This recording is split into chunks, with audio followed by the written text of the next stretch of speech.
Mr. Assaduddin Owaisi. Sir, आपका बेहद शुक्रिया कि आपने 3 मिनट में बोलने वालों को इंटेलिजेंट कहा, और ज्यादा बोलने वालों को आप क्या कहेंगे, आप बोल दीजिए चेयर पे, तो अच्छा रहेगा। नहीं, मैं बोल देता हूँ अभी। तो जो 3 मिनट में बोल देते हैं वो इंटेलिजेंट तो है ही, और जो ज्यादा बोलते हैं, जो ज्यादा बोलते हैं उनका ज्ञान क्या बेवकूफ नहीं होते हैं वो, तो ज्यादा का ज्ञान अभी ज्यादा बोल के गए हैं कुछ लोग। सर, आपने मुझे बोलने का मौका दिया। सर, मैं पहले ये बात वाजे कर देना चाहता हूं कि मैं इंडिया में नहीं हूं मगर वतन अजीज का हूं, और मेरा मामला ऐसा है कि मैं अब लाइन ऑफ एक्शन पर हूं। भारत की राजनीति में अगर कोई लाइन ऑफ एक्शन पर है तो मैं हूं। सर, मेरे चंद सवालात हैं जो मैं उम्मीद करता हूं कि हमारे मोहतरमा वजीर साहिबा जब जवाब देंगे, इसका जवाब, मेरे सवाल का जवाब देंगे। यूपीए में जीडीपी ग्रोथ था 6.8 एवरेज।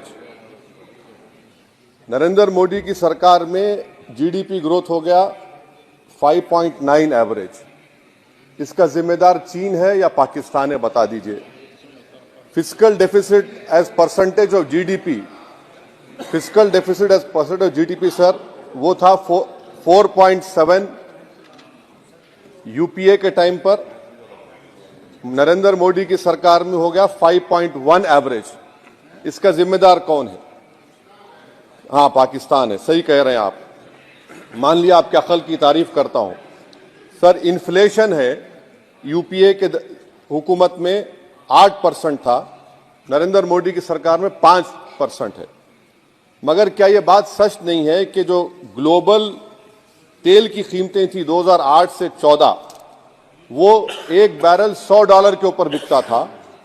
अब 2015 से 2021 तक एक बैरल ऑयल $55 से $70 के दरमियान में था। तो ये क्रेडिट आप नहीं ले सकते, ये आपकी मेहनत नहीं है, इसमें एक्सटर्नल रीजंस है।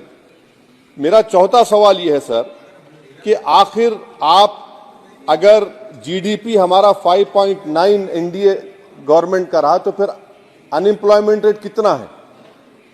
आखिर 2011 से एम्प्लॉयमेंट सर्वे नरेंद्र मोदी क्यों नहीं कराते? डेटा को क्यों छुपाते हैं? आप करवाइए सर्वे। हाँ, ला लीजिए एनएसएसओ का ला के दे दीजिए। ये पीएलएफ हुआ था 2018 में, उसके बाद अब क्या हो रहा है? नहीं हो रहा है। ला लीजिए, तो कम से कम एनएसओ को बोलकर ये सर्वे करवा दीजिए। अच्छा, कंजम्पशन सर्वे 2017 से रुका हुआ है। सर, आप फाइनेंस मिनिस्टर होते तो शायद आ जाता। आपकी काबिलियत और आपकी अहमियत वहां पर नहीं है, मैं अफसोस के साथ कह रहा हूं। सर, दूसरी बात, मेरा चौथा सवाल यह है कि 2005 में डॉलर था 43 रुपीस, 43 रुपये। 2014 में हुआ 83 रुपये। अब मैं इतने माहिर तो नहीं हूं इकोनॉमी में, मेरा मोटा मोटा सवाल है, अब डॉलर है 83 रुपये। ये कौन जिम्मेदार है इसका सर? 83 रुपये क्यों हो गया डॉलर? माने नेट इंक्रीज जो है वो 23 रुपये का है। तो अब ये डिमांड इतना डॉलर का क्यों है? इसका जिम्मेदार कौन है? इसका जवाब शायद मोहतरमा देंगी। अच्छा सर, आप देखिए, फॉरेन करेंसी रिजर्व्स बोलते हैं 2011 में, बिल्कुल सही है, 294 बिलियन डॉलर था। 2013 तक वो 256 बिलियन हो गया। अब मैं व्हाइट पेपर आप पढ़ेंगे, new channel open by RBI. Number क्या है भाई? नंबर तो बता दीजिए। New channel open by RBI, number ही नहीं मालूम होता है। अच्छा सर, एक और सवाल मेरा है, हेल्थ एक्सपेंडिचर फ्रॉम पॉकेट, ठीक है, 2005 में 69% था, 2014 में 64.2 हो गया। तो अब का नंबर क्या है बताइए ना। आपके दौर में क्या नंबर है? वो नंबर नहीं बता, मेडिकल कॉलेज खोल दिए। नंबर क्या है खर्चे का? तो ये जो व्हाइट पेपर है, एटलीस्ट 2020 का डेटा दे दो आप। ये व्हाइट पेपर सर मोर रेटरिक है देन सब्सटेंस। डिमोनेटाइजेशन की बात ही नहीं कर रहे।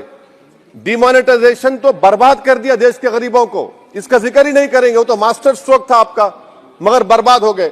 सर, मैं कंक्लूजन में, क्योंकि आपने अक्लमंद कहा है मुझे कम टाइम में बोलने वालों को, तो मैं सरकार से आपके जरिए से मुतालबा करता हूं कि एक व्हाइट पेपर ये निकालिए कि 2014 में 1 लाख के मॉब लिंचिंग से 2024 तक कितने मुसलमानों का मॉब लिंचिंग हुआ, कितने घर बुलडोजर तोड़े गए। सर मैं खत्म कर रहा हूं, सर खत्म कर रहा हूं। और साथ ही साथ आप एक व्हाइट पेपर जारी कर दीजिए कि चीन 2000 स्क्वायर किलोमीटर पर कब्जा करके बैठा है या नहीं है, डेप्सांग डेमचाक हमारे पास है या नहीं है। और आखिर में यूपीए के वक्त में माइनॉरिटीज बजट में फ्री कोचिंग था, आपने बंद कर दिया। मौलाना आजाद फाउंडेशन आपने बंद कर दिया। मौलाना आजाद फेलोशिप आपने बंद कर दिया। फाउंडेशन तो 9, 10, 12 माइनॉरिटीज के बच्चों को स्कॉलरशिप मिलते थे।